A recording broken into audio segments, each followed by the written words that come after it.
10वीं साइंस अध्याय 1। आज से हम लोग स्टार्ट करने वाले हैं साइंस का चैप्टर 1। अध्याय का नाम है जीवों का विकास। यहाँ पर हम लोग देखेंगे कि सबसे पहले कौन से जीव आए थे, इसके बाद कैसे उनका विकास हुआ, और आज मनुष्य तन तक पहुँचते पहुँचते, मनुष्यता तक पहुँचते पहुँचते क्या क्या चेंजेस आई, किसने खोजा, किसने विकास का सिद्धांत दिया, सारी चीज़ों के बारे में आज पढ़ेंगे। तो लगे रहना। पृथ्वी में बहुत सारे जीवों के जीवाश्म मिलते हैं। जीवाश्म तो समझते होंगे। जीवाश्म उन चीज़ों को बोला जाता है जो जीवों के अंश होते हैं। जैसे लाखों हजारों लाखों सालों पहले डायनासोर हुआ करते थे, आज वो नहीं है, तो उनके अंग विशेष मिलते हैं अवशेष के रूप में। उनके मरने के पश्चात उनकी हड्डियां, उनके शरीर की बनावट के हिसाब से जमीन में दबे रहते हैं। इस हिसाब से हमको क्या मिलता है, उनका अवशेष। उन्हीं अवशेषों को बोला जाता है जीवाश्म। तो हजारों लाखों सालों पहले क्या होते थे, डायनासोर होते थे। डायनासोर, अगर सबसे छोटे डायनासोर की बात करें तो 50 सेंटीमीटर का था। 50 सेंटीमीटर सबसे छोटा डायनासोर। और सबसे बड़े डायनासोर की बात करें तो वो 40 मीटर का, 40 मीटर, दो बड़े बड़े बसों के बराबर इतना। कुछ दो पैर वाले डायनासोर होते थे जो चल सकते थे, हमारे जैसे नहीं चल सकते थे। कुछ ऐसे डायनासोर होते थे जिनमें पैर तो होता था, पंख भी होता था, वो उड़ भी सकते थे। इतने विशालकाय होने के बाद भी वो चल सकते थे और वो उड़ सकते थे।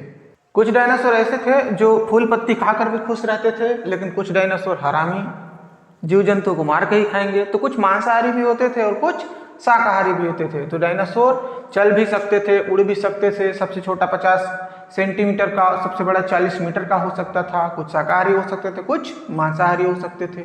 ये तो बात हो गई डायनासोर की। कुछ फंजाई, कुछ कवक भी उस जमाने में हुए करते थे। उस जमाने के पेड़ बहुत लंबे लंबे, बहुत बड़े, बहुत चौड़े, बहुत ऊंची आकार के हुआ करते थे उस जमाने के, जब डायनासोर जीवित थे तब के पेड़ पौधे, ऐसा अनुमान लगाया जाता है। क्या आपको लगता है कि ऐसा कोई चीज होगा जो डायनासोर के जमाने में भी था और आज के जमाने में भी है? तो हाँ, ऐसा एक चीज है। गिंको नाम का एक पेड़ है। गिंको, याद रखना, मिल जाएगा आपको फोटो। गिंको नाम का एक पेड़ था जो डायनासोर के जमाने में भी था और आज भी उसकी प्रजाति है। वो देखो क्या हुआ था कि जब डायनासोर के ज़माने से चलता आ रहा था, डायनासोर विलुप्त हुए, अन्य प्रजातियां उत्पन्न हुई, बहुत सारी जनसंख्या उत्पन्न हुई।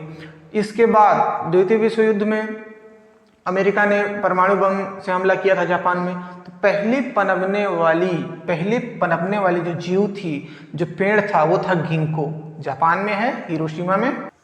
और वही एक ऐसा जापान का पौधा था, प्रजाति था, जो डायनासोर के ज़माने में भी था और परमाणु बम गिराने के बाद भी सबसे पहला पनपने वाला जीव वही था गिंको, जो हिरोशिमा में है। डायनासोर को तो विलुप्त कर ही चुके हैं। तो डायनासोर के विलुप्त होने के बाद बहुत सारी जनसंख्या उत्पन्न हुई, मनुष्य उत्पन्न हुए, जीव जंतु उत्पन्न हुए, जानवर उत्पन्न हुए, घास फूस उत्पन्न हुए, पेड़ पौधे उत्पन्न हुए, सब बहुत सारी चीजें उत्पन्न हुई। अब क्या होता है कि जब कोई भी जनसंख्या आती है ना, तो जनसंख्या बढ़ती है तो कुछ चीजें घटती भी हैं। कुछ चीजें क्या होती हैं, घटती भी हैं। ऐसा नहीं कि सब चीज बढ़ता है पृथ्वी में। अगर एक चीज बढ़ा तो दूसरा चीज घटता भी है, प्रकृति का नियम है। तो क्या जीवों के विकास होने से, जनसंख्या में वृद्धि होने से किसी चीज की कमी होती है, किसी चीज पे कोई प्रभाव पड़ता है कि नहीं, ये समझने का कोशिश करते हैं। तो हाँ, बिल्कुल प्रभाव पड़ता है। जैसे मान लो कि जनसंख्या ज्यादा होगा। अब जनसंख्या ज्यादा होगा, पृथ्वी में जमीन तो लिमिटेड है ना। अब पृथ्वी में जमीन लिमिटेड है, जनसंख्या अगर हद से ज़्यादा हो जाए तो खाने की समस्या, रहने की समस्या, ये सबसे पहले आएंगे। तो देखते हैं क्या हो सकता है। मेरे साथ आपके सामने क्वेश्चन आएगा अभी, क्या मनुष्य की बढ़ती आबादी के कारण बाघों को कोई समस्या है? सोचो, हो सकता है क्या बाघों को समस्या? बाघ आज विलुप्त हो रहे हैं। बाघ की प्रजाति आज क्या हो रही है, विलुप्त हो रही है। क्यों विलुप्त हो रही है? क्योंकि जंगल कट रहे हैं। जंगल क्यों कट रहे हैं? क्योंकि मनुष्य की संख्या बढ़ रही है, उनको रहना चाहिए, उनको खाना चाहिए, उनको आराम व्यवस्था चाहिए। तो इन सब के लिए जंगलों को काटा जा रहा है। जंगल कटेंगे तो बाघ कहीं रह नहीं पाएंगे। अब बाघ नहीं रह पाएंगे तो बाघ विलुप्त होंगे, क्योंकि उनको भी जंगल से ही खाना पानी मिलेगा ना। अब जंगल से उनको खाना पानी मिलेगा नहीं तो वो मर जाएंगे। मरेंगे तो उनकी संख्या कम होगी। तो जनसंख्या अगर बढ़ा, मनुष्यों की संख्या अगर बढ़ी, तो बाघों की संख्या कम होगी। एक सवाल और आता है, अगर किसी संख्या की, सिर्फ एक ही चीज की संख्या अगर बढ़ जाए, जनसंख्या अगर बढ़ जाए तो क्या प्रभाव होगा? देखो मान लेते हैं मनुष्य की, अगर मनुष्य की जनसंख्या बढ़ जाए तो सबसे पहला जो समस्या आएगा वो खाने को आएगा, दूसरा समस्या आएगा वो रहने को आएगा। ठीक है, आपके सामने मैं एक ग्राफ बना रहा हूं, खाने की समस्या से आपको सब समझ में आ जाएगा। जो नॉर्मल चलता है वो क्या चलता है, जो नॉर्मली चलता है ना, मान लेते हैं यहां पे समय दर्शाया जा रहा है, ये क्या है समय, और इधर क्या है खाद्य पदार्थ। ठीक है, खाद्य पदार्थ, तो समय और खाद्य पदार्थ के साथ एक ग्राफ होता है, ऐसा चलता है। ये स्ट्रेट लाइन है, सीधा है। जैसे जैसे समय बढ़ता जाएगा, अगर नॉर्मली चलता है तो किसी एक की वृद्धि अचानक नहीं होती है, तो अगर सामान्य चलता है तब के लिए है ना, किसके लिए है, सामान्य चलता है तब। अगर सामान्य चलता है, समय बढ़ रहा है, खाद्य पदार्थ को यहाँ पे दर्शाया गया है, तो ये क्या होता है कि आगे चल के समस्याएं आएंगी। क्योंकि देखो अगर ये सीधा जाता, ऐसे करके से जाता सीधा, तो समय बढ़ता, खाद्य पदार्थों में कोई कमी नहीं होती। ये कैसा है, ऊपर है, जनसंख्या कैसा है, ऊपर। अगर जनसंख्या बढ़ेगा तो खाद्य पदार्थों में, देखो यहाँ नॉर्मल है, यहाँ अगर इतना ही रहता तो नॉर्मल होता, लेकिन ये कहाँ हो रहा है, बढ़ रहा है। बढ़ रहा है इसका मतलब ये होगा कि खाद्य पदार्थ में कमी होगी। जैसे जैसे समय आगे जाते जाएगा वैसे वैसे खाद्य पदार्थ में कमी होती जाएगी। ये सामान्य है, अगर किसी चीज की अचानक से वृद्धि नहीं हुई है तब के लिए। अब देखते हैं कि अचानक से जनसंख्या बढ़ जाए, अचानक से जनसंख्या क्या हो जाए, बढ़ जाए, बूम दने। अब देखना, अचानक से जनसंख्या बढ़ेगा तो क्या होगा, ऐसे होगा। यहाँ पे समय है, समय बढ़ रहा है, यहाँ पे खाद्य पदार्थ है, खाद्य पदार्थ। इन दोनों ग्राफों से क्या पता चल रहा है, यहाँ पे ये ग्राफ स्ट्रेट है, मतलब समय बढ़ते जाएगा, खाद्य पदार्थों में कमी तो आएगी लेकिन धीरे धीरे आएगी। यहाँ पे क्या हो रहा है, समय बढ़ रहा है, खाद्य पदार्थों में कमी अचानक से आ गई। खाद्य पदार्थों में कमी कहाँ आ गई, अचानक से। तो अगर किसी जीव की जनसंख्या अचानक बढ़ जाती है, किसी जीव की जनसंख्या अगर अचानक बढ़ जाती है तो खाद्य पदार्थों में कमी तुरंत आ जाएगी। ठीक है, खाद्य पदार्थों में कमी क्या हो जाएगी, तुरंत आ जाएगी। तो जीवों के विकास में अगर कोई जीव विकास करता है तो उसके दुष्परिणाम भी होते हैं। परिणाम के साथ साथ क्या होते हैं, दुष्परिणाम होते हैं। खाने की समस्या आना, रहने में भी समस्या आएगा। क्योंकि देखो आज घर है सबके पास, कुछ खाली जमीन है जिसमें खेती वेती भी करते हैं। अगर जनसंख्या बढ़ा तो उन खेतों में घर बनाया जाएगा, उन खाली जगहों पे क्या बनाया जाएगा, रहने के लिए घर। अब जब रहने के लिए घर बनाएंगे तो सब्जी साग कहाँ उगाएंगे, धान चावल कहाँ उगाएंगे, या वो इनके अलावा खाने की चीजें कहाँ उगेंगी, कहीं उगेंगी क्या, नहीं उग सकती हैं, नहीं उगेंगी। तो जनसंख्या का जब वृद्धि होगा, जनसंख्या का वृद्धि होगा तो प्रभाव तो पड़ेगा। इस अध्याय में आगे चलते चलते अब देख लेते हैं विविधता, कि भाई क्या होता है विविधता। देखो बहुत सारे जीव जो एक ही होते हैं लेकिन एक जैसे दिखते नहीं हैं। जैसे मैं एक मनुष्य हूँ, मेरे बगल में अगर कोई और मनुष्य भी होगा तो वो उसके अंग दो, हाथ दो होंगे, सिर होगा, पैर होंगे, हाथ होंगे, सब होंगे, लेकिन वो मेरे जैसा सेम टू सेम दिखेगा क्या, नहीं दिखेगा। तो इसी को बोला जाता है विविधता, कि बहुत सारे जीव हैं, बहुत सारे क्या हैं, जीव हैं जो अलग अलग लक्षणों वाले होते हैं। दिखने में एक जैसे दिखेंगे लेकिन उनकी बनावट कैसी होगी, थोड़ी अलग अलग होगी। मनुष्यों में कोई मनुष्य एक जैसा नहीं दिखता। भारत में 140 करोड़ की जनसंख्या है, किसी का शकल एक दूसरे से नहीं मिलता। ऐसे पूरी दुनिया में बहुत मनुष्य हैं, किसी का भी शकल एक दूसरे से नहीं मिलता, चाइनीज को छोड़ के। तो किसी को भी तो शकल एक दूसरे से नहीं मिलता, हैं एक दूसरे के जैसे ही लेकिन एक दूसरे के जैसे दिखते नहीं हैं, वही हैं लेकिन वही नहीं है। तो इसको क्या बोला जाता है, इसको बोला जाता है विविधता। अब विविधता, इससे रिलेटेड आपके सामने कुछ क्वेश्चन भी आते हैं, तो वो भी देख लेते हैं कि क्या क्वेश्चन हो सकते हैं इससे रिलेटेड। तो विविधता में जो पहला चीज आता है वो होता है समजात अंग या समजात लक्षण। ऐसे लक्षण या ऐसे अंग जो उत्पन्न समान चीजों से हुए हैं। उत्पन्न कैसे हैं? समान है, जिनकी संरचना और बनावट समान है। ध्यान रखना, समजात अंग उस अंग को कहते हैं या उस समजात लक्षण उस लक्षण को कहते हैं जिनकी बनावट संरचना समान होती है, लेकिन उसके कार्य अलग अलग होते हैं। उसके कार्य कैसे होंगे? अलग अलग होंगे। बनावट संरचना कैसा होगा? समान होगा। उसके कार्य कैसे होंगे? अलग अलग होंगे। एग्जाम्पल के द्वारा समझाता हूँ। कुत्ते का हाथ, मतलब कुत्ते का आगे का पैर, दो होते हैं, कुत्ते के आगे के दो पैर और मनुष्य के हाथ, दोनों की बनावट सेम होती है। हड्डी होते हैं, उंगलियां होती हैं, चमड़ी होती है। कुत्तों में भी दो हड्डियां होती हैं, उंगली की समान संरचना होती है। दोनों के कार्य अलग अलग हैं। दोनों के कार्य क्या हैं? अलग अलग हैं। तो ये क्या कहलाते हैं? समजात अंग या समजात लक्षण।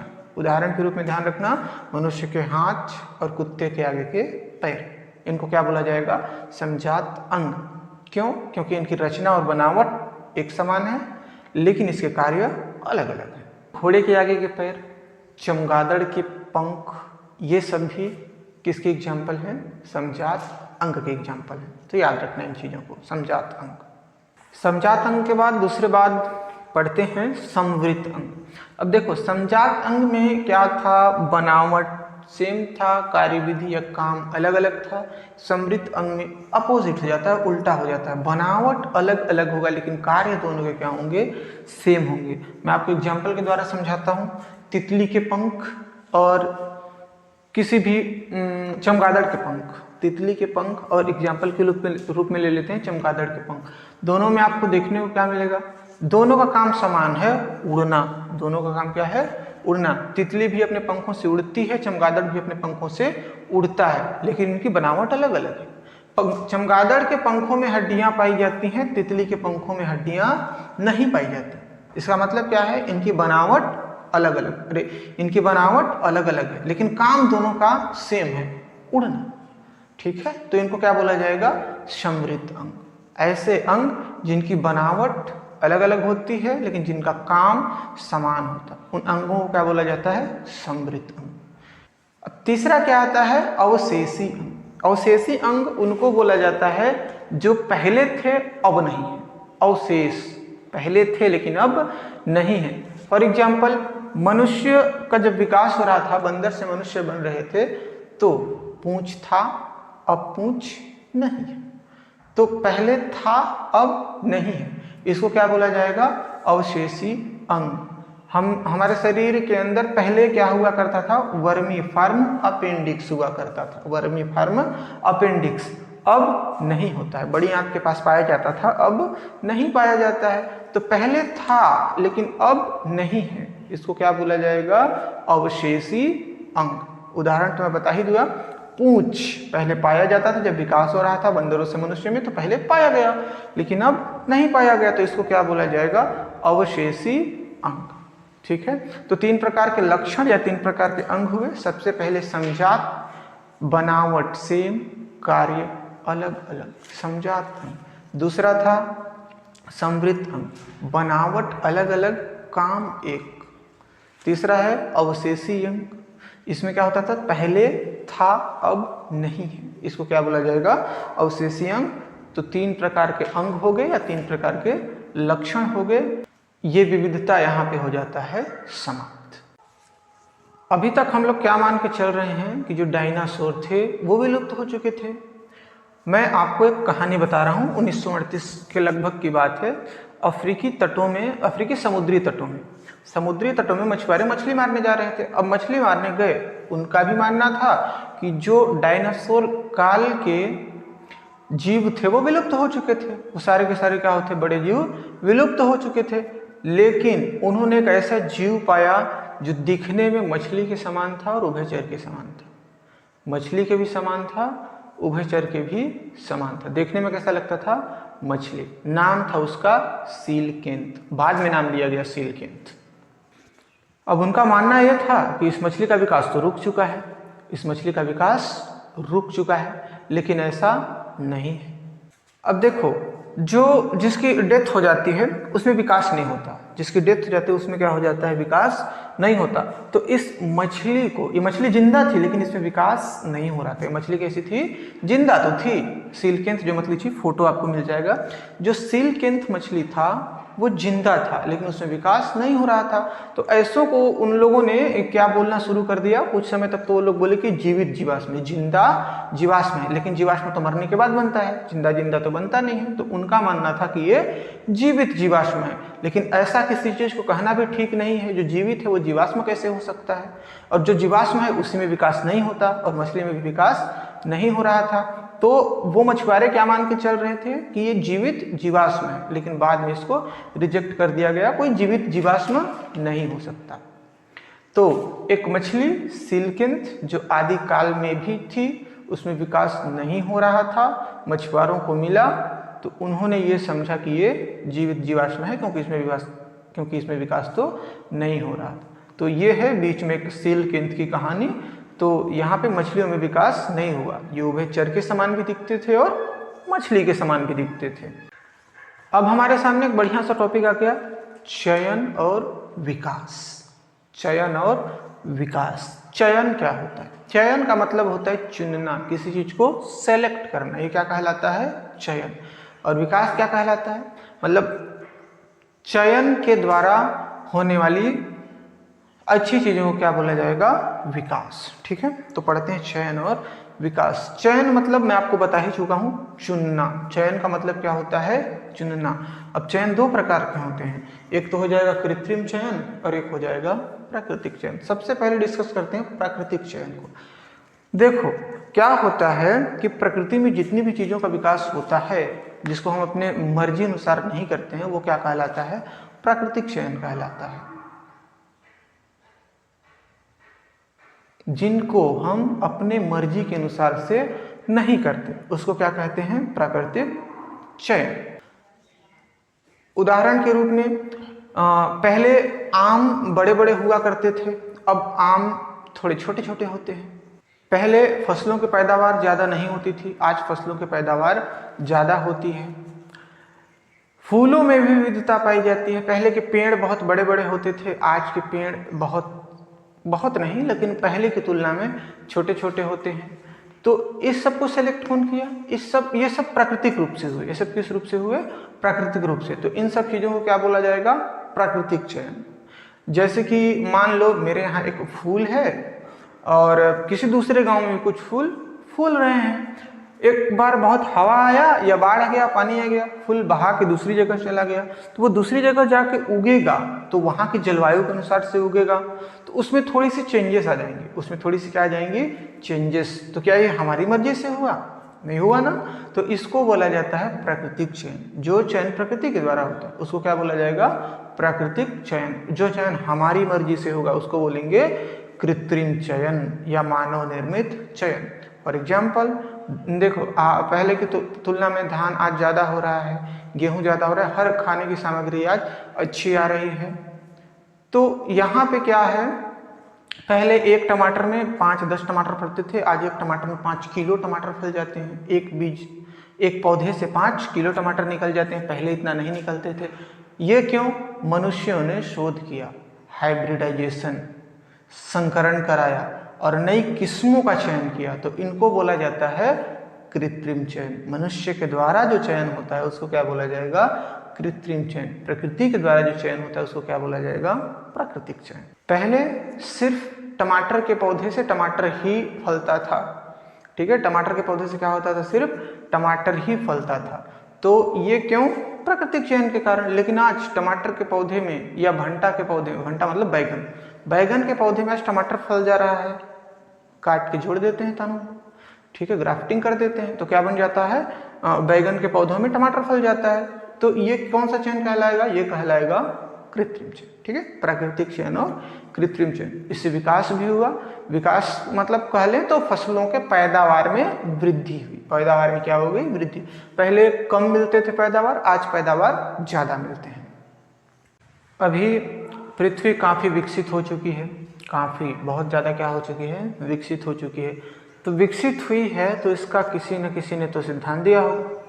तो अब इन सारी चीजों को आगे क्रम से बढ़ते बढ़ते अब पढ़ लेते हैं विकासवाद का सिद्धांत। जीवों के विकास के सिद्धांत दिया कितने था? डार्विन और बीगल सफर में निकले थे। जीवों के जीवाश्मों को अध्ययन करते करते बहुत सारे द्वीप, महाद्वीप, समुद्र तट, पर्वत, पहाड़, झाड़ी, झरना सब जगह गए और उन्होंने एक सिद्धांत प्रस्तुत किया। जीवों के विकास से रिलेटेड एक सिद्धांत प्रस्तुत किया जिसे क्या बोलते हैं? विकासवाद की सिद्धांत। 4-5 पॉइंट होता है इसमें, तो सबसे पहले समझने की कोशिश करते हैं कि इसके 4-5 पॉइंट हैं क्या क्या। सबसे पहले मैं लिख देता हूँ, इसके बाद क्लियर करते जाएंगे। पहला पॉइंट क्या होता है? चाक में स्याही खत्म हो गया। फिर दूसरा पॉइंट क्या होता है? फिर तीसरा पॉइंट क्या होता है? फिर चौथा पॉइंट क्या होता है? इसके बाद लास्ट में 5वां पॉइंट क्या होता है? एक एक पॉइंट को क्लियर करते जाएंगे, काटते जाएंगे। विकासवाद का पहला सिद्धांत, जीवों में विविधता पाई जाती है। पहला जो पॉइंट था वो क्या डिनोट करता था? कि जीवों में विविधता पाई जाती है। अब बोलोगे विविधता का क्या मतलब होता है? तो मैं अभी ही बताया हूँ। विविधता मतलब होता है कि एक बहुत सारे जीव, एक ही जैसे बहुत सारे जीव, लेकिन दिखने में अलग अलग होंगे, लक्षण सेम होंगे, दिखने में क्या होंगे? अलग अलग होंगे। तो इसको क्या बोला जाएगा? विविधता। तो विकासवाद के पहले सिद्धांत में जो मिला डार्विन को वो क्या था? कि जीवों में विविधता पाई जाती है। तो विकासवाद का पहला सिद्धांत क्या था? जीवों में विविधता। विकासवाद का जो दूसरा सिद्धांत था वो था कि जो नई प्रजातियां उत्पन्न हुई हैं उनकी उत्पत्ति पुरानी जातियों से हुई है। उनकी उत्पत्ति कहाँ हुई है? उन्हीं की पुरानी जाति से, अर्थात पूर्वजों से हुई। तो नए जीव जो आए हैं, जो नई जातियां आई हैं, जो क्या आई हैं? नई जातियां, वो कहाँ से आई हैं? पुरानी जातियों से आई हैं। ठीक है, कहाँ से आई हैं? पुरानी जाति से। जो नई जातियां आई हैं वो कहाँ से आई हैं? पुरानी जाति से। पहला पॉइंट, जीवों में विविधता होता है। दूसरा पॉइंट, जो नई जातियां आई हैं वो पुरानी, उसी पूर्वज वाली जाति से आई है। विकासवाद का जो तीसरा सिद्धांत है वो यह है कि जीवों का विकास उनके ही पूर्वज से हुआ है। जीवों की विकास या जीवों की उत्पत्ति उनके ही पूर्वज से होती है। तो जो तीसरा पॉइंट था वो था जीव कहाँ से आए हैं? जीव आए हैं अपने ही पूर्वज से। जीव कहाँ से आए हैं?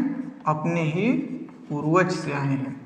तो जिन जीवों को आज हम देखते हैं, या मान लो कि मैं, तो मेरा विकास कहाँ से हुआ है? मेरे पूर्वजों से हुआ है। मेरा विकास कहाँ से हुआ है? मेरे पूर्वजों से। तो विकासवाद की ये भी एक क्या है? तथ्य है, ये भी एक बिंदु है कि जीवों का विकास उसके ही पूर्वजों से हुई है। विकासवाद की जो चौथी लाइन है, चौथी पॉइंट है, वो ये है कि प्रत्येक जीव का में अनुवांशिक लक्षण पाया जाता है। प्रत्येक जीव में क्या पाया जाता है? अनुवांशिक लक्षण। मतलब वो जहाँ से उत्पन्न हो रहा है उसमें पैदा करने वाले के लक्षण होंगे। जैसे मेरे में मेरे मम्मी पापा के लक्षण हैं, या किसी भी जानवर में भी उसके मम्मी पापा के लक्षण होते हैं। तो जो जीवों का जो विकास होता है, एक पीढ़ी से दूसरी पीढ़ी में जाते हैं तो अनुवांशिक लक्षण भी ट्रांसफर होते हैं। अनुवांशिक लक्षण भी क्या होंगे? ट्रांसफर होंगे। मान लो अगर बैल लाल कलर का है, गाय भी लाल कलर की है, तो उनके शारीरिक क्रिया द्वारा जो बछड़ा होगा वो भी लाल कलर का ही होगा। क्यों? क्योंकि उनके लक्षण अगली पीढ़ी में जाते हैं। तो विकासवाद का जो चौथा सिद्धांत था वो क्या था? कि जीवों के विकास में अनुवांशिक लक्षण ट्रांसफर होते हैं। अनुवांशिक लक्षण क्या होंगे? ट्रांसफर होंगे। जो लक्षण मम्मी पापा में होंगे वही लक्षण बच्चों में जाएंगे। तो विकासवाद का जो चौथा पॉइंट था वो क्या था? अनुवांशिक लक्षण से रिलेटेड। जीवों का विकास अनुवांशिक लक्षणों के द्वारा होता है। जो डीएनए या जो अनुवांशिक गुण मम्मी पापा में होंगे वही आगे संतानों, आगे संतति तक जाएंगे।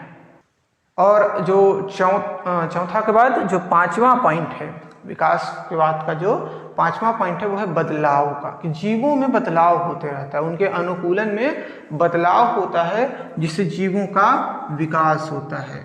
उनके रहन सहन में क्या होगा? बदलाव होंगे। उनके रहन सहन में क्या होगा? बदलाव। तो नए जीव उत्पन्न हो जाएंगे। कैसे हो जाएंगे? नए जीव उत्पन्न हो जाएंगे। तो विकासवाद के 5 पॉइंट थे। सबसे पहले पॉइंट क्या बताया गया? विविधता। सबसे पहले पॉइंट में क्या दिखा हमको? विविधता, क्योंकि जीवों में क्या होता है? विविधता होता है। बहुत सारे जीव एक समान होते हैं, विकास के द्वारा बने होते हैं, लेकिन अलग अलग दिखते हैं, उन सबको क्या बोला जाएगा? विविधता। विविधता के बाद जो दूसरा पॉइंट आया वो क्या था कि नई जातियां, जीवों की जातियां होती हैं। जैसे मैं मनुष्य जाति का हूँ, हालांकि ये जाति नहीं, आपको समझने के लिए बता रहा हूँ। मैं मनुष्य जाति से हूँ, तो मेरे जो जातियां होंगी वो पुरानी जाति से होंगी। कहाँ से होंगी? पुरानी जाति से। तो दूसरा पॉइंट है कि नए जातियों के जीव अपनी पुरानी जातियों से उत्पन्न होते हैं। तीसरा था कि प्रत्येक जीव अपने पूर्वजों से उत्पन्न होते हैं। प्रत्येक जीव कहाँ से उत्पन्न होंगे? अपने पूर्वजों से उत्पन्न होंगे। जो चौथा पॉइंट था वो अनुवांशिक लक्षण से रिलेटेड था कि प्रत्येक जीव के अनुवांशिक गुण उसके माता पिता के गुणों से मैच करते हैं। इसके बाद लास्ट में क्या था? बदलाव।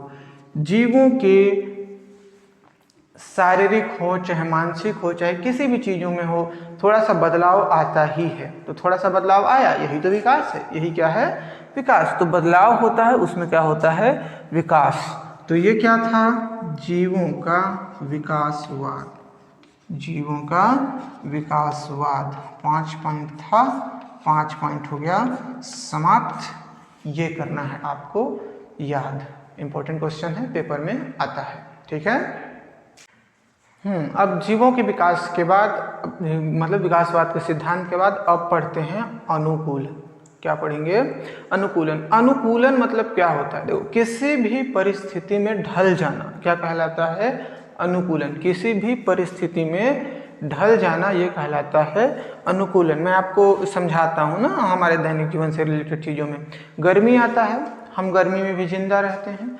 गर्मी के बाद ठंडी आता है, मतलब ठंडी नहीं, गर्मी के बाद बरसात आता है, हम बरसात में भी अपने आप को ढाल लेते हैं। इसके बाद आता है ठंडी, ठंडी में भी हम अपने आप को ढाल लेते हैं। ये घटना कहलाता है अनुकूलन। वातावरण और परिस्थिति के अनुसार खुद को ढाल लेना और विकास करना, यही कहलाता है अनुकूलन। अब अनुकूलन से ना बहुत सारी नई चीज़ों का विकास भी होता है। अनुकूलन से बहुत सारी नई चीज़ों का विकास भी होता है। पेड़ पौधों में अनुकूलन बहुत ज़्यादा पाया जाता है। पेड़ पौधे हर परिस्थिति में उग सकते हैं, चाहे ठंडी हो, चाहे गर्मी हो, चाहे बरसात हो। लेकिन कुछ सिचुएशन ऐसी भी आ जाती हैं जिनमें ये नहीं उग पाते। जैसे बर्फ, हमारे यहाँ जो जीव पाए जाते हैं, हमारे यहाँ जो पेड़ पौधे पाए जाते हैं, वो बर्फ वाले इलाके में नहीं पाए जाते, वो समुद्री इलाकों में नहीं पाए जाते। तो यहाँ पे अनुकूलन का महत्व ये होता है कि किसी भी परिस्थिति में, किसी भी परिस्थिति के अनुसार अपने आप को ढाल लेना क्या कहलाता है? अनुकूलन। जैसे कानी मछली, कानी मछली आप लोग नाम सुने होंगे, नहीं भी सुने होंगे तो यहाँ पे फोटो मिल जाएगा कानी मछली का। कानी मछली एक ऐसी प्रजाति है जो अंधेरे में भी, गुफाओं में भी जिंदा रह सकती है।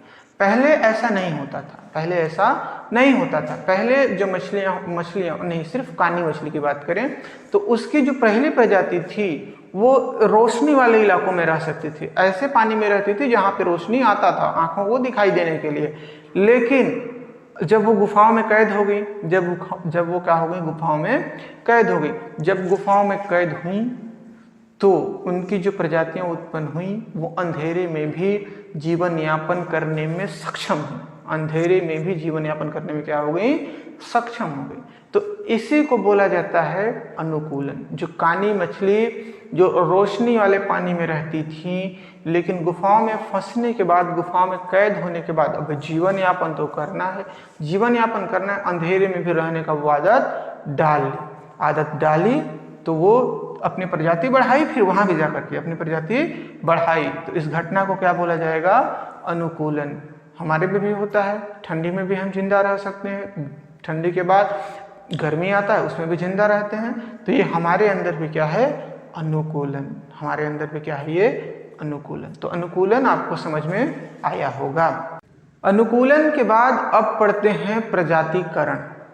ठीक है, प्रजातिकरण। प्रजातिकरण को समझने से पहले प्रजाति को या जैविक प्रजाति को समझना पड़ेगा। जैविक प्रजाति क्या होते हैं? देखो, जैविक प्रजाति उनको कहते हैं, या जीवों के उन समूह को कहते हैं जो आपस में लैंगिक प्रजनन कर सके, उसे क्या कहते हैं? जैविक प्रजाति। और इस घटना को बोला जाता है प्रजातिकरण। इस पूरे सिस्टम को क्या बोला जाएगा? प्रजातिकरण। जैसे मनुष्य की एक प्रजाति है, मनुष्य दूसरे मनुष्य से लैंगिक प्रजनन कर सकता है, मतलब एक लड़का एक लड़की से जैविक या लैंगिक प्रजनन कर सकता है। इसको क्या बोलते हैं? जैविक प्रजाति। तो इसको मनुष्य की प्रजाति बोल देंगे। जानवरों में भी होता है, ठीक है, लैंगिक प्रजनन। कुछ पौधों, पेड़ पौधों में भी होता है लैंगिक प्रजनन। तो ये सब के सब क्या कहलाएंगे? उनकी प्रजाति। पौधों की प्रजाति, आम की प्रजाति, नीम की प्रजाति, गायों मतलब जानवरों की प्रजाति, बकरियों की प्रजाति, मनुष्यों की प्रजाति, सब के सब क्या कहलाएंगे? जैविक प्रजाति। तो ऐसे करते करते ये चैप्टर हो गया है समाप्त।